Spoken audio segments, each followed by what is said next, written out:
Yes hello student, how are you. Yes बेटा, आज हम करेंगे हमारा लेसन नंबर 10। क्या नेम है? Our farmers and the food habits. Yes, हमारे जो फार्मर हैं, जो किसान हैं और हमारी जो खाने की आदतें हैं उनके बारे में रीड करेंगे। यस देखिए, in our country the majority of people are living in villages as farmer. हमारी जो कंट्री है, हमारा जो देश है, इसमें ज़्यादा से ज़्यादा लोग कहाँ रहते हैं? गाँव के अंदर रहते हैं, जो क्या है? फार्मर हैं, किसान हैं। They work very hard to grow crops. वो बहुत ज़्यादा क्या करते हैं? हार्ड वर्क करते हैं अनाज को उगाने के लिए। फार्मर इन इंडिया, अब देखिए कौन कौन से फार्मर होते हैं इंडिया के अंदर। Yes, depending on size of farmland, उनकी खेती करने की जगह को लेकर, डिपेंड करने को लेकर, own by the farmer we can categorise into two types. जो फार्मर होते हैं उनकी खेती के जगह को लेकर वो क्या होते हैं? दो टाइप्स के अंदर डिवाइड किए जाते हैं। फर्स्ट, बिग फार्मर, मतलब जिनके पास काफ़ी ज़्यादा खेत होते हैं, काफ़ी ज़्यादा खेती करने की जगह होती है, वो बिग फार्मर होते हैं।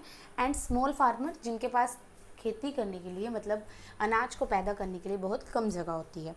यस देखिए, big farmer they owned a large farmland. ये क्या करते हैं? ज़्यादा से ज़्यादा जो इनके पास खुद की ज़मीनें भी होती हैं, खुद की जगह भी होती है, और ये क्या करते हैं? दूसरों से कुछ ज़मीनों को क्या लेते हैं?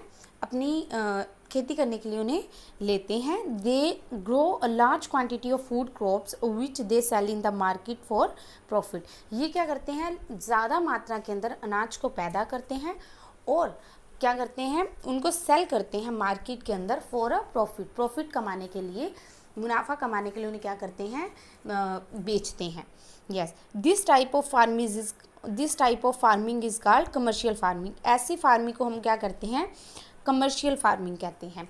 And the farmer who practice is known as commercial farmer. और जो फार्मर होते हैं उन्हें क्या कहते हैं? कमर्शियल फार्मर कहते हैं। ठीक है। दूसरे होते हैं बेटा स्मॉल फार्मर। स्मॉल मतलब इनके पास खेती करने की जो जगह होती है वो काफ़ी कम होती है। They also known as subsistence farmer who barely manage to raise the food enough to meet the needs of their family members. ये मुश्किल से उतना अनाज पैदा कर सकते हैं जिससे ये अपने घर के लोगों को क्या कर सके? प्रोवाइड करवा सके, जो इनकी फैमिली की जो नीड्स हैं उनको कंप्लीट कर सकें। ठीक है। This type of farming is called subsistence farming. ऐसी फार्मिंग को हम क्या कहते हैं? सब्सिस्टेंस फार्मिंग कहते हैं। Yes, most of them work on the land of other farmer for a daily wage and take piece of land on a rent. ऐसे जो फार्मर होते हैं ये क्या करते हैं? दूसरे लोगों के खेतों के अंदर काम करते हैं पैसे के लिए। एंड ये क्या करते हैं? कुछ जो रेंट के ऊपर, ठीक है, रेंट के ऊपर ज़मीन लेते हैं जिस पे ये क्या करते हैं? फार्मिंग करते हैं। अपार्ट फ्रॉम ग्रोइंग क्रॉप्स, जो फसल को पैदा करने के अलावा, फार्मर ऑल्सो रियर डायरीज। जो फार्मर होते हैं वो क्या करते हैं? डायरीज वगैरह भी खोलते हैं। ठीक है। एंड पोल्ट्री फार्म, मुर्गी फार्म भी खोलते हैं। एंड प्रैक्टिस फिश फार्मिंग, और क्या करते हैं? फिश फार्मिंग भी करते हैं, मछली पालन भी करते हैं। And rear silk worm and S worm, और क्या करते हैं? सिल्क वॉर्म वगैरह या इस लेस वॉर्म वगैरह भी क्या करते हैं? उनकी फार्मिंग भी करते हैं। यस, नीचे देखिए बेटा, डायरी फार्मिंग क्या होती है? Dairy farmer rear a cows and buffalo and sell its milk. ये क्या करते हैं? गाय और भैंसों के दूध को बेचते हैं। पोल्ट्री फार्म में क्या किया जाता है? Rear a hen and duck and sell meat and egg. इसके अंदर वो क्या करते हैं? जो हैंस होती हैं, जो मुर्गियां होती हैं और जो डक्स होती हैं, उनके जो अंडे और मीट हैं उनको क्या करते हैं? बेचते हैं। फ़िश फार्मिंग के अंदर ये क्या करते हैं? फ़िश को पालते हैं और बाद में उसको सेल कर देते हैं। ठीक है। एंड नेक्स्ट क्या है? Silk warmer. ये क्या करते हैं? सिल्क की जो प्रोडक्शन होती है उसको करते हैं और इसे सीरीकल्चर भी कहते हैं। ठीक है। अब नेक्स्ट देखिए क्या है? ओपनिंग द स्टोर देखिए बेटा ऊपर, farmer can make a scarecrow to scare away birds and animal from the fields. ये क्या करते हैं? स्केयर क्रो बनाते हैं जिसके अंदर ये एक पुतला बनाते हैं और खेत के अंदर खड़ा कर देते हैं जिससे जो चिड़िया वगैरह हो या कोई जानवर हो वो डर कर भाग जाए। It look like a human being. ये देखने के अंदर ऐसा लगता है जैसे कोई इंसान खड़ा हो। It made of stick. ये किससे बना होता है? स्टिक से स्टिक से बना होता है, स्ट्रा भूसा होता है जो, एंड ओल्ड क्लोथ और पुराने कपड़ों से बना होता है। It is mostly in the crop field, और ये ज़्यादा से ज़्यादा कहाँ जो फसल होती है जो खेतों के अंदर उसके बीच में खड़े किए जाते हैं। नेक्स्ट क्या है, रिक्वायरमेंट फॉर ग्रोइंग क्रॉप्स, क्या क्या चीज़ों की ज़रूरत होती है फसल को पैदा करने के लिए। देखिए बेटा, the basic requirement for growing crops आज एज फॉलो, कौन कौन सी रिक्वायरमेंट होती हैं। फर्स्ट क्या है, सीड ऑफ गुड क्वालिटी, हमें कैसा जो बीज होते हैं वो हमें अच्छी क्वालिटी के चाहिए।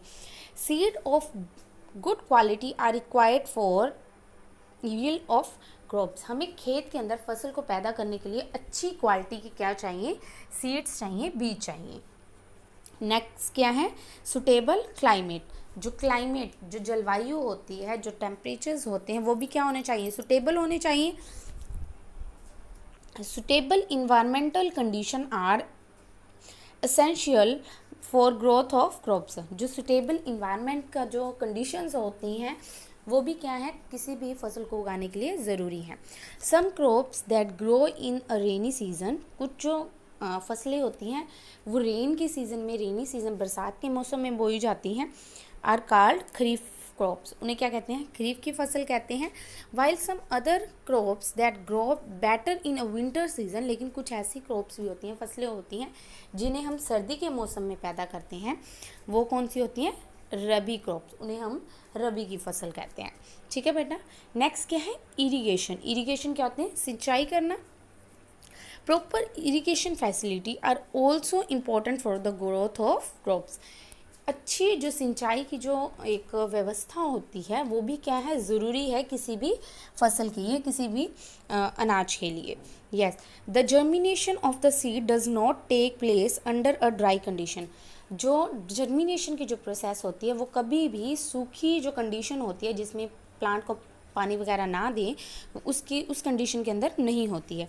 Earlier farmer depend mainly on rain, पहले के जो फार्मर थे वो किसके ऊपर डिपेंड करते थे, रेन एंड रिवर वाटर, वो पहले के जो फार्मर थे इरिगेशन के लिए, सिंचाई के लिए किस पे डिपेंड करते थे, या तो बारिश पे डिपेंड करते थे या फिर नहरों पे डिपेंड करते थे। But nowadays the source of irrigation irrigation includes well, tubewell, ponds, river, lakes, dam and canal, लेकिन आजकल जो फार्मर हैं वो उनके पास काफ़ी ज़्यादा सोर्सेज हैं सिंचाई के लिए, जैसे कुएं हैं, ट्यूबवेल हैं और झील हैं और नदियां हैं, लेक्स हैं, डैम हैं, ये सारी क्या हैं उनके अलग अलग क्या है सिंचाई के उनके पास ऑप्शंस हैं। Water wheel and sprinkler method is also popular method for irrigation, water wheel जो होता है और स्पाइकलिंग जो मेथड होता है ये काफ़ी ज़्यादा अच्छा मेथड है इरिगेशन के लिए, सिंचाई करने के लिए। ठीक है।